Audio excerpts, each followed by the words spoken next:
मानव रक्त से संबंधित 50 महत्वपूर्ण प्रश्नोत्तर। प्रश्न नंबर 1, मानव शरीर में रक्त की मात्रा कितनी होती है? तो मानव शरीर में लगभग 5 से 6 लीटर रक्त होता है।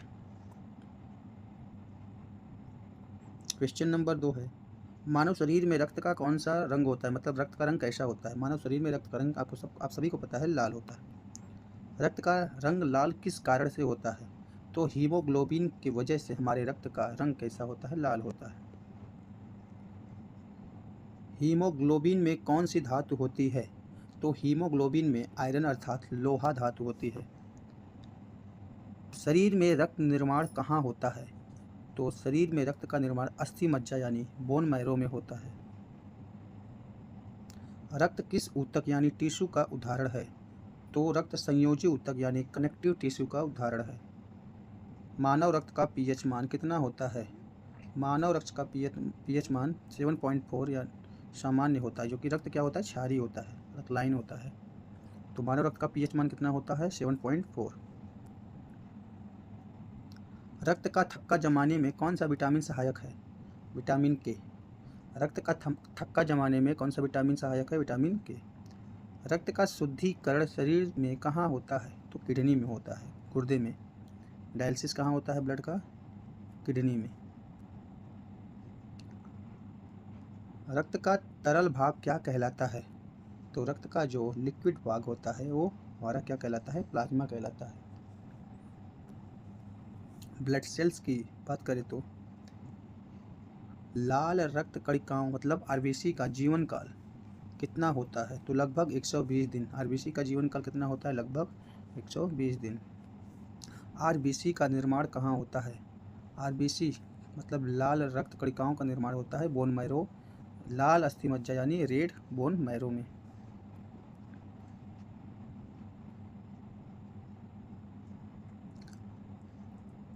आरबीसी में कौन सा अंगक नहीं पाया जाता? तो आरबीसी में न्यूक्लियस यानी नाभिक नहीं पाया जाता। सफ़ेद रक्त कणिकाएं यानी डब्ल्यूबीसी शरीर में किसका कार्य करती है? तो रोगों से रक्षा का काम, इम्यूनिटी सिस्टम बढ़ाने का काम कौन करता है? डब्ल्यूबीसी करता है। डब्ल्यूबीसी का जीवन काल कितना होता है? तो डब्ल्यूबीसी का जीवन काल 12 से 20 दिन होता है। रक्त में प्लेटलेट्स का मुख्य कार्य क्या है? तो रक्त का थक्का जमाना यानी ब्लड क्लॉटिंग का कार्य कौन करता है? प्लेटलेट्स करता है। प्लेटलेट्स की संख्या सामान्यतः कितनी होती है? तो प्लेटलेट्स की संख्या सामान्यतः 1.5 से 4 लाख प्रति मिली रक्त के हिसाब से होता है। इसी प्लेटलेट्स के घटने की वजह से जो हम लोग डेंगू से पीड़ित होते हैं, तो यही प्लेटलेट्स क्या होता है? बहुत तेज़ी से नीचे गिरता है, मतलब घटती है संख्या इसकी। शरीर की सबसे अधिक पाई जाने वाली रक्त कोशिकाएं कौन सी है? तो आरबीसी। सबसे ज़्यादा रक्त में आरबीसी पाया जाता है। शरीर की सबसे बड़ी रक्त कोशिकाएं कौन सी है? तो मोनोसाइट्स, डब्ल्यूबीसी का प्रकार है ये। शरीर की सबसे छोटी रक्त कोशिकाएं कौन सी है? प्लेटलेट्स। अब प्रश्न करते हैं ब्लड ग्रुप से संबंधित। रक्त समूह की खोज किसने की थी? तो रक्त समूह की खोज कार्ल लैंडस्टीनर ने 1900 में की थी। कुल कितने प्रकार के रक्त समूह पाए जाते हैं? तो कुल 4 प्रकार के रक्त समूह पाए जाते हैं। रक्त समूह group A, group B, group A B और ग्रुप ओ। किस ग्रुप को मतलब किसे सार्वभौमिक दाता यानी यूनिवर्सल डोनर कहते हैं? तो ब्लड ग्रुप ओ को।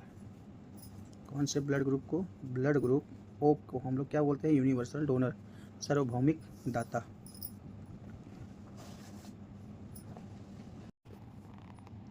किसे सार्वभौमिक ग्राहक यानी यूनिवर्सल रेसिपिएंट कहा जाता है? तो ग्रुप ए बी को, रक्त समूह ए बी को हम लोग सार्वभौमिक ग्राही, यूनिवर्सल एक्सेप्टर भी कहा जाता है।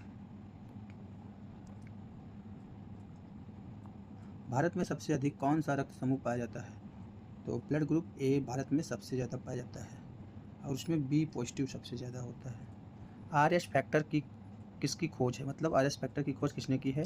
तो लैंडस्टीनर और विनेर ने। आर एस फैक्टर किस जानवर में पाया गया था? तो आर एस फैक्टर रीसस बंदर, रीसस मंकी में पाया गया था। RH फैक्टर की कमी से गर्भावस्था में कौन सी समस्या होती है? तो RH फैक्टर की कमी से गर्भावस्था में एरिथ्रोब्लास्टोसिस फेटल्स नामक समस्या उत्पन्न होती है। मानव शरीर में रक्तदान कितनी बार किया जा सकता है? तो मानव शरीर में मतलब हम रक्तदान हर 3 महीने में, पुरुष हर 3 महीने में रक्तदान कर सकता है और महिला हर 4 महीने में रक्तदान कर सकती है। मानव शरीर में रक्तदान करने पर कितनी मात्रा ली जाती है? मतलब जब हमारा ब्लड निकाला जाता है तो कितना निकाला जाता है? लगभग 350 से 450 ml हमारा ब्लड निकलता है। रक्त संचरण की खोज किसने की थी? तो विलियम हार्वे ने की थी सन 1628 में। मनुष्य का हृदय कितने कक्षों वाला होता है? मनुष्य का हृदय 4 कक्षों वाला होता है, 2 आलिंद तथा 2 निलय।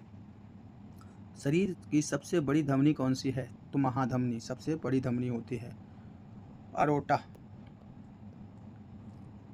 शरीर की सबसे बड़ी शिरा कौन सी है? निचली मुख्य शिरा शरीर की सबसे बड़ी शिरा होती है। Interior vena cava. रक्त का मुख्य पंप कौन सा अंग है? तो रक्त का मुख्य पंप अंग कौन सा है? हृदय, हार्ट। रक्त को पंपिंग का कार्य कौन करता है? रक्त का हार्ट करता है, हृदय करता है। मानव शरीर का सबसे छोटा रक्त वाहिका कौन सा है? केशिका। ऑक्सीजन युक्त रक्त कौन सी नस लेकर जाती है? फुफ्फुसीय शिरा, पल्मोनरी वेन। ऑक्सीजन रहित रक्त कौन सी धमनी लेकर जाती है? फुफ्फुसी धमनी, पल्मोनी आर्टरी। मानव हृदय की धड़कन किसके कारण होती है? यसे नोड, सिनोएटेरियल नोड, नेचुरल पेसमेकर। सामान्य व्यक्ति की हृदय गति कितनी बार होती है? तो 72 धड़कन प्रति मिनट। 72 धड़कन प्रति मिनट। रक्त से संबंधित अन्य तथ्य क्या हैं? रक्तदान दिवस कब मनाया जाता है? तो प्रत्येक साल 14 जून को रक्तदान दिवस मनाया जाता है। हीमोफीलिया किस रोग से संबंधित है? रक्त का थक्का न जमना, मतलब रक्त का थक्का न जमने से संबंधित है हीमोफीलिया। लीकेमिया किस प्रकार का रोग है? तो ये रक्त कैंसर से संबंधित रोग है लीकेमिया। रक्त का सामान्य तापमान कितना होता है? 37 डिग्री सेल्सियस। रक्त में सबसे अधिक मात्रा में पाए जाने वाला तत्व कौन सा है? पानी, लगभग 55%। रक्त का कौन सा घटक प्रतिरक्षा शक्ति बढ़ाता है? श्वेत रक्त कणिकाएं, मतलब WBC। प्लाज्मा का रंग कैसा होता है? हल्का पीला। प्लाज्मा का रंग कैसा होता है? हल्का पीला। शरीर में रक्त की कमी को क्या कहते हैं? एनीमिया। जब हमारे शरीर में रक्त की कमी हो जाती है तो हमें एनीमिया हो जाता है। रक्त का अध्ययन किस शाखा में किया जाता है? रक्त का अध्ययन हेमेटोलॉजी में के अंतर्गत किया जाता है। रक्त का अध्ययन हेमेटोलॉजी। रक्तदान करने से शरीर पर क्या प्रभाव पड़ता है? रक्तदान करने से स्वास्थ्य पर कोई हानिकारक प्रभाव नहीं, बल्कि नया रक्त बनने की प्रक्रिया तेज हो जाती है। Thanks for watching. तो मिलते हैं अपने नेक्स्ट वीडियो में, तब तक के लिए आप सभी को शुभ रात्रि।